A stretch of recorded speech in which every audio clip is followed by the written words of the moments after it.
মওদুদি এর জামাত, জামাতে ইসলামী যার নাম কথিত জামাত ইসলামী, এবং জামাতে ইখওয়ানুল মুসলিমিন ব্রাদারহুড, এই দুটোর আকীদা মানহাজে গুমরাহি আছে। আকীদা মানহাজে সালাফি আকীদা মানহাজ, যার উপর রাসূলুল্লাহ সাহাবায়ে কেরামদেরকে ছেড়ে গেছেন, তার সাথে ভিন্নতা আছে। তাদের কাছে একামতের দিন মানে রাষ্ট্রীয় ক্ষমতা, আমাদের কাছে একামতের দিন মানে ইসলামের যাবতীয় ফরজ ওয়াজিব, এবং সবচেয়ে বড় ফরজ হচ্ছে তাওহীদুল ইবাদা, আল্লাহর জন্য ইবাদতকে সুনির্দিষ্ট করা।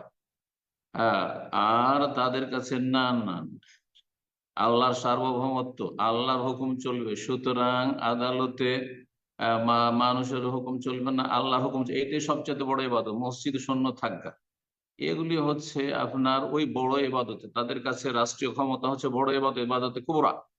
আর এগুলো ক্ষুদ্র ইবাদত, তাদের কাছে নামাজ, রোজা, হজ, যাকাত এগুলো হচ্ছে ক্ষুদ্র ইবাদত। নাউজুবিল্লাহ। এই ভাষাগুলি মাওলানা মওদুদির তাফহিমাত রয়েছে, রাসাইল মাসাইলে রয়েছে। আল্লাহ সব অনিষ্ট থেকে হেফাজত করুন। 10টি ধারাবাহিক আমার আলোচনা আছে জামাত ইসলামের গুমরাহি সম্পর্কে, যদি জানতে হয় সেই আলোচনাগুলি শুনে নেন। জি, বারাকাল্লাহ ফিক।